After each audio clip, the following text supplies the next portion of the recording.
Muy buenas noches. Está mala la cosa económica.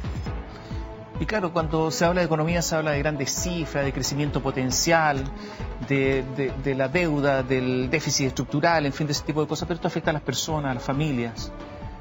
Cuando no se puede pagar las deudas, cuando las deudas se incrementan, cuando vienen las estrecheces, cuando se pierde el empleo. Y eso produce crisis familiares. Bueno, eso es lo que está pasando, puede pasar en Chile. Hoy conversamos con Manuel Marfán, ex ministro de Hacienda, ex consejero del Banco Central, director ejecutivo del programa CIPLAN Utalca. ¿Qué tal? Buenas noches. Hola, Tomás. Socialista. Socialista, efectivamente. A mucha honra. Bueno, muy importante porque uno tiene que saber desde qué lugar habla, ¿no es cierto? Por supuesto. Desde el socialismo. A ver, varias cosas. Se conoció el crecimiento del mes de abril, el IMASEC, y todos los economistas hablaban de 1,5, 1,8, 0,7. Fue horrible, en realidad, ese IMASEC para las previsiones que había. Se equivocaron prácticamente todos. Se dio a conocer el IPOM del Banco Central. Crecimiento a la baja. La formación de capital bruto, o sea, la inversión en maquinaria, etcétera, a la baja. Se pensaba 0,5 este año, a la baja menos 2,4. Este sería el periodo más extenso de caída en la inversión desde el año 71-73. O sea, así de fuerte está el asunto. Porque ha habido algunas caídas muy fuertes, pero recuperaciones también muy rápidas, un efecto rebote. Crecimiento potencial 3,5, bajando año a año. O sea, si nos va muy bien y hacemos todas las cosas bien, entre un 3 y un 3,5, se estima un desempleo al alza. Atención con el déficit fiscal, en el sector inmobiliario, posible desistimiento de las compras, etcétera, etcétera. Y el desempleo posiblemente al alza, lo más probable, más que posible, en los próximos meses. ¿Por qué estamos así como estamos? Porque estas son las cifras. ¿Qué nos pasó? Bueno, es una mezcla de cosas.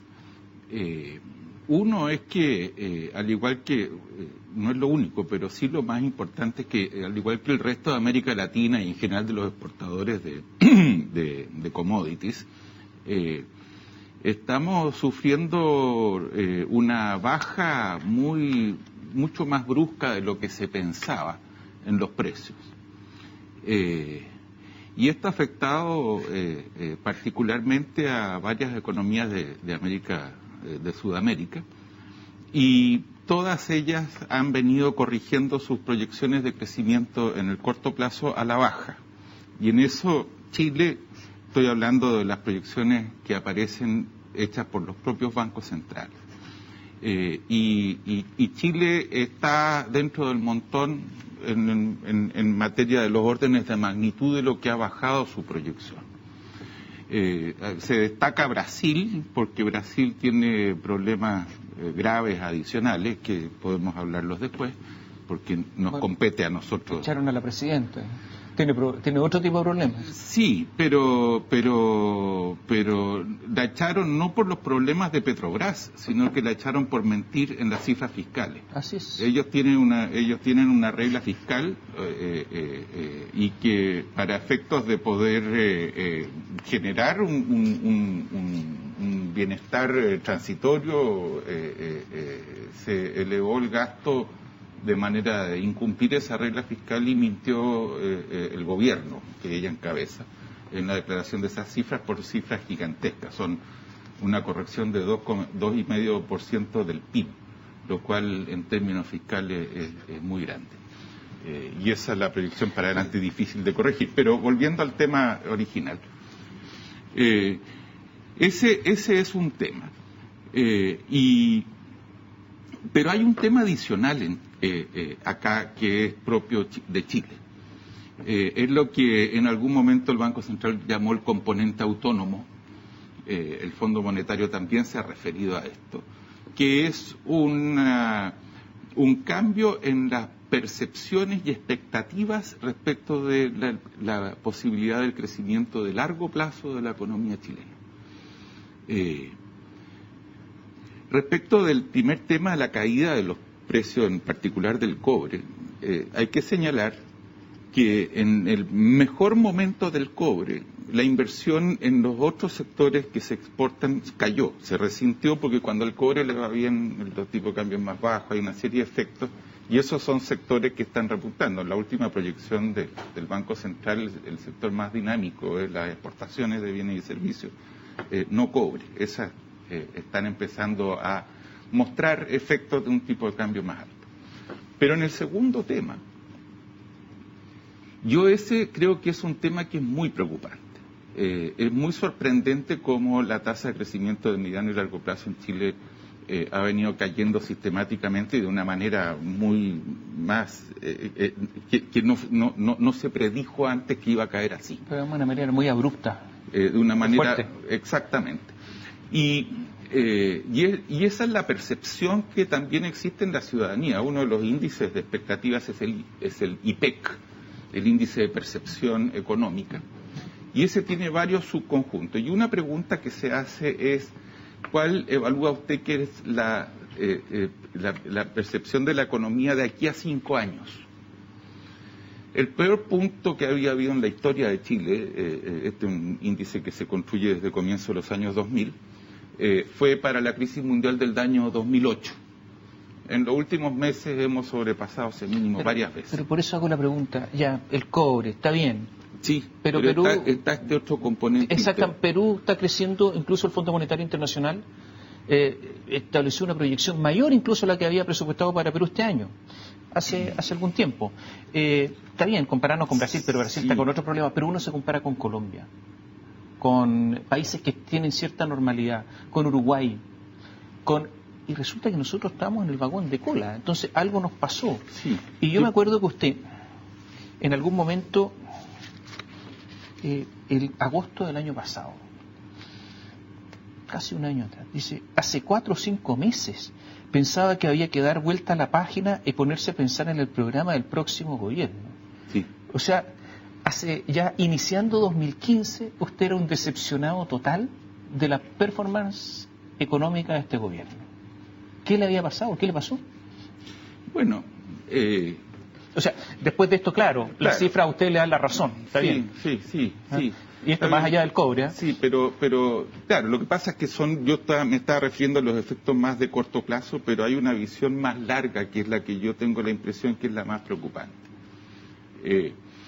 A ver, dos elementos importantes previos. Yo siempre he pensado, o desde que me metí en la cosa pública, he vivido y he pensado que el terreno donde uno puede construir un mejor futuro es aquel en que la lógica económica y la lógica política pueden conciliarse. Cuando la lógica económica le pasa la aplanadora a la lógica política, la política se va a tomar revancha de todas maneras en el tiempo. Y cuando la política le pasa la aplanadora a la economía, también ocurre lo mismo.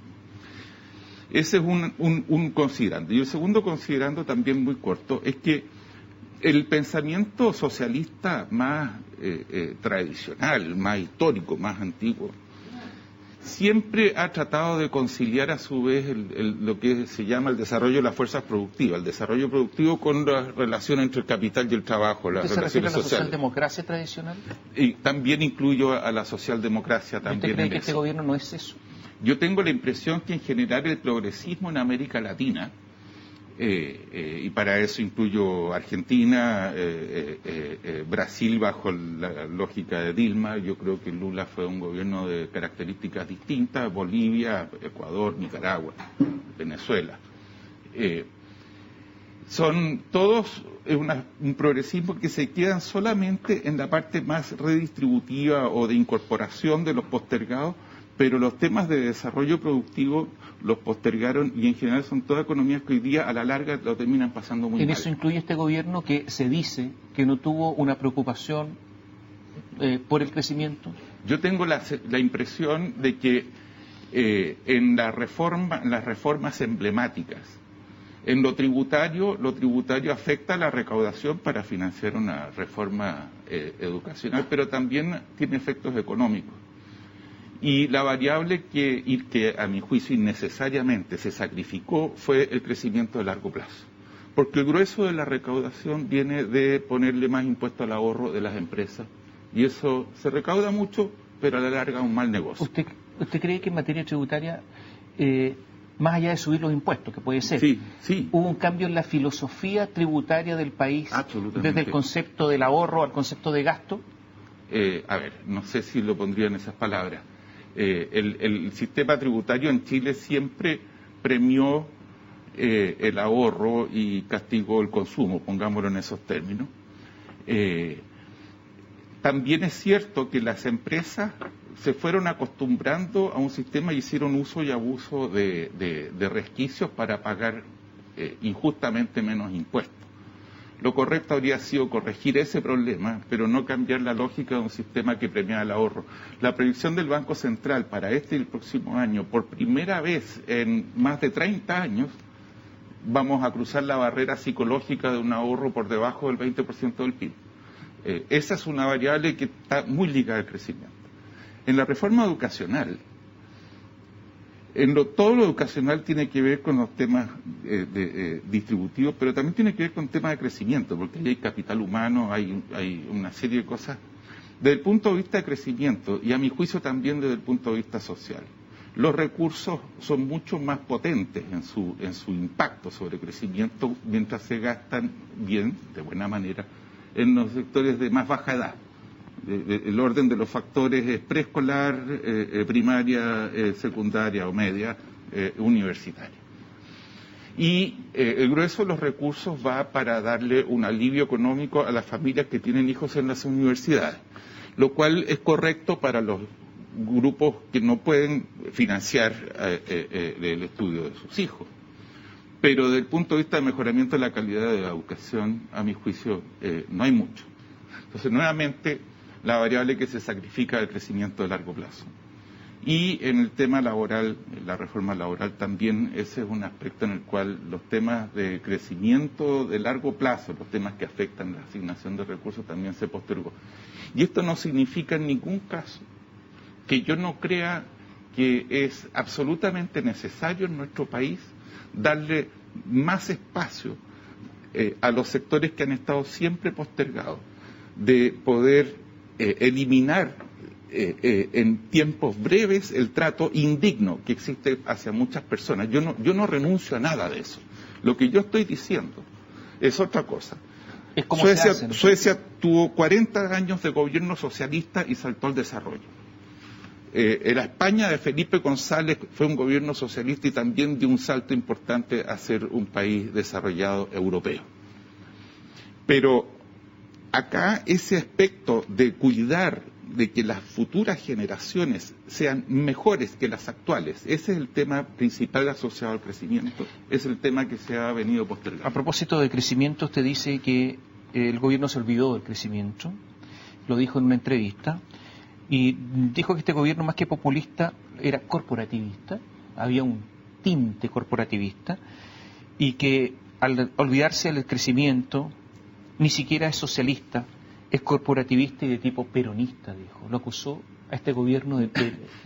No es una acusación, es más bien una descripción. Una descripción de que el gobierno sí, de Michelle Bachelet sí, es un gobierno peronista. Le dejo la pregunta planteada para explicarlo porque vamos a ir un alto y bien. Se la dejo porque hay que pensar la respuesta. Volvemos en un instante. No, la tengo clarita.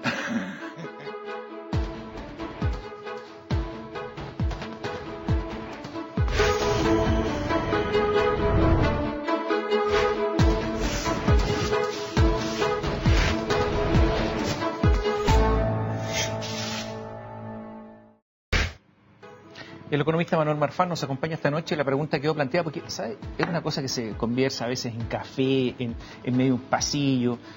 Algunos críticos de este gobierno han dicho este es un gobierno peronista. Uno dice, pero peronista, pero que alguien lo diga públicamente. Que además es exministro de Hacienda y que además es socialista, gobierno peronista.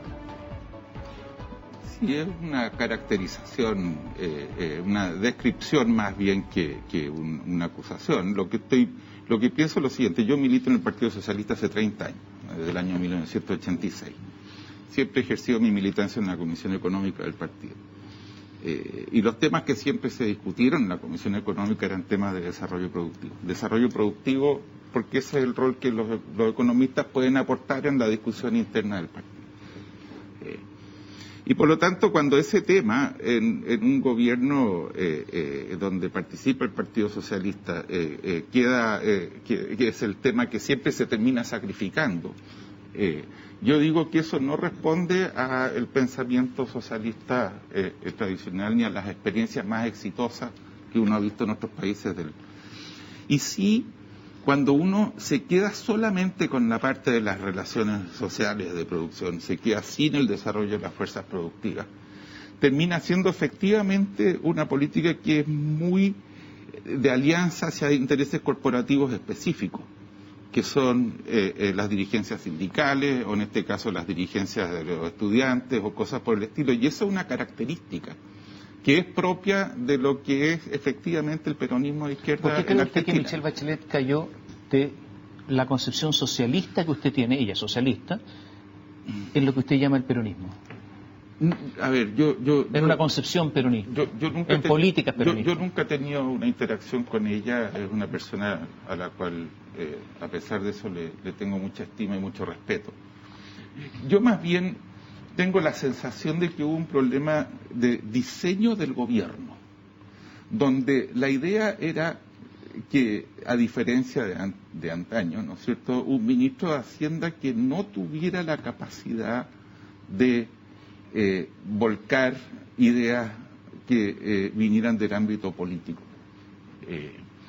Y yo tengo la impresión, como señalé hace algún rato atrás, que esa es una forma de organización de un gobierno que al final lleva a que la economía, si se le pasa la planadora a través de la lógica política, la economía se toma revancha, y en parte eso es lo que estamos viendo.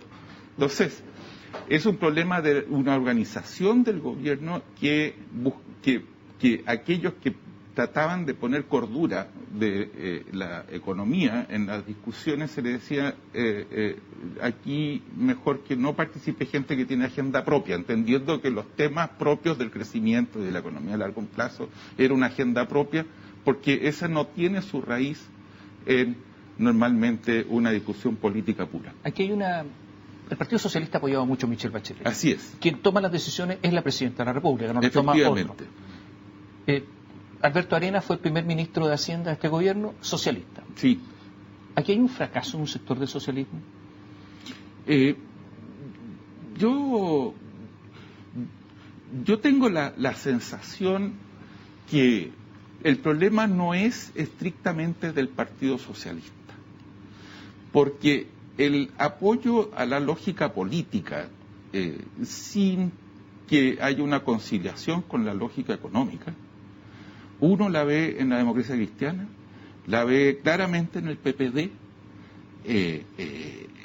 la lógica económica en el Partido Comunista, en el Partido Radical, yo por lo menos no la conozco. ¿No conoce qué piensa el PC? No, en materia económica. Sí, por eso estoy diciendo, en materia económica. Estamos hablando o sea, lo que sé es la lógica política. Lo que estoy diciendo que esta dialéctica entre la lógica política y la lógica económica, que es la que produjo buenos gobiernos en Chile, de irla resolviendo de manera de armonizar las dos lógicas, es lo que se ha perdido, pero que eso responde, a mi juicio, a una cierta impaciencia responde a varias cosas, pero mi diagnóstico favorito es que en Chile hace 30 años atrás la población, el grueso de la población, cuando uno distribuye estadísticamente, tiene una forma como de campana esa distribución. El punto más alto, que se llama la moda, es en torno al cual se agrupa la mayor densidad de la población. Hace 30 años atrás la moda, ese punto más alto, era la línea de pobreza. Y hoy día, cuando uno ve el 80% de la población que está al medio, en la mitad, no hay ningún pobre. Es un cambio muy dramático de la composición de la sociedad chilena. Y esta clase media emergente, precaria, tiene todas las cosas que podemos decir, pero es una clase media que es opinionada, no le gustan las políticas asistenciales, tiene opinión, se organiza. Pero el punto está en que esa clase media, si bien reivindica sus cosas, se organizan en Aysén para protestar por sus cosas, se organizan en algún servicio público para conseguir mejores condiciones, se organiza, etcétera. Conocemos mucho espacio en que eso ha ocurrido, pero lo que es común a toda la clase media y en general en todo el mundo, forma parte de la naturaleza humana, es que la clase media lo que quiere es que sus hijos sean mejor que sus padres. Y la manera de lograrlo es imprescindible que exista crecimiento económico, y esa es la parte que siempre ha estado cojeando cada vez más en Chile en los últimos años. Y yo tengo la impresión que quizás no es una mala experiencia, porque a lo mejor es una experiencia que hay que tener para efectivamente poder armar una coalición donde los temas de largo plazo sean temas relevantes y conciliar la incorporación de los postergados de siempre a ser ciudadanos 100% empoderados con una economía que sea capaz de asegurar mayores niveles de prosperidad y mayores niveles de dignidad. Estamos empezando a terminar el programa. Pregunta y respuesta rápida. Ya. A ver, la presidenta Michelle Bachelet prometió un equilibrio estructural y por lo tanto la reforma tributaria era para que haya ingresos permanentes versus egresos permanentes. Estamos con un déficit importante fiscal. ¿Incumplió su promesa? Bueno, el déficit es estructural en este momento. Sí, el compromiso de su gobierno es llegar a un equilibrio fiscal hacia fines de su mandato. Sin embargo, yo participo de algunos de esos comités de expertos, en el caso particular del PIB potencial. Hay elementos que yo tengo la impresión que justifican que haya habido una revisión de esa promesa, porque el precio del cobre de largo plazo, no estoy hablando del precio del cobre coyuntura, el precio del cobre de largo plazo tuvo una caída impresionante, el crecimiento de largo plazo también, y que son las formas como se va calculando lo que son los déficits estructurales. Lo que sí es culpa del gobierno es que en los primeros años hubo una sobreejecución del gasto que fue muy compleja y que yo no conozco los detalles internos, pero me imagino que el cambio de ministro Algora ha tenido que ver con eso y que eso se ha venido corrigiendo después con mayores niveles de austeridad fiscal. ¿Confía en el ministro Valdés, así como confió en el primer día, en el día 1, sigue confiando igual, en el mismo porcentaje hoy? Yo tengo la mejor opinión de Rodrigo Valdés, lo conozco hace muchos años, he trabajado con él. También tengo una muy buena opinión de Alberto Arenas. Yo insisto que hay un problema de diseño del gobierno. Sin embargo, la potencia que el ministro ha mostrado para manejar bien las cuentas fiscales, de mantener la casa en orden, no ha tenido un paralelo en la capacidad del ministro de Hacienda de empujar mayor lógica económica en las reformas estructurales. O sea, no es capaz de decir que no. Yo lo he escuchado y ha dicho públicamente lo que es su pensamiento. Y en la interna, claramente no se le ha escuchado de la forma correcta, y el problema allí, cuando el ministro de Hacienda lo dice y el gobierno no le hace caso, es más de quien escucha que de quien lo dice. Él ha tenido la valentía de plantear sus objeciones públicamente. ¿Qué costo tiene para el país un ministro que habla y no le hacen caso? Es muy alto, pero el problema... ¿Es culpa de la presidenta, entonces? El problema es un problema de diseño del gobierno. No, pero a ver, este es un gobierno presidencialista, sí, está el ministro de Hacienda... Sí, pero recordemos de que la manera como se concibió el programa de gobierno fue una manera en que para poder participar de esa discusión había que estar de acuerdo. O sea, no sé con qué, al principio no se sabía con qué, pero había que tener una predisposición a estar de acuerdo con lo que se discutiera. Yo, que tenía una versión crítica de lo poco que se sabía en aquel entonces de la reforma tributaria, llamé sistemáticamente, yo estaba en el Banco Central, no lo podía decir públicamente, pero llamé cada 15 días sistemáticamente al comando para que me pudieran escuchar. ¿Con quién hablaba? ¿Quién le atendía el teléfono? No, con la secretaria. Era vía secretaria. Sí.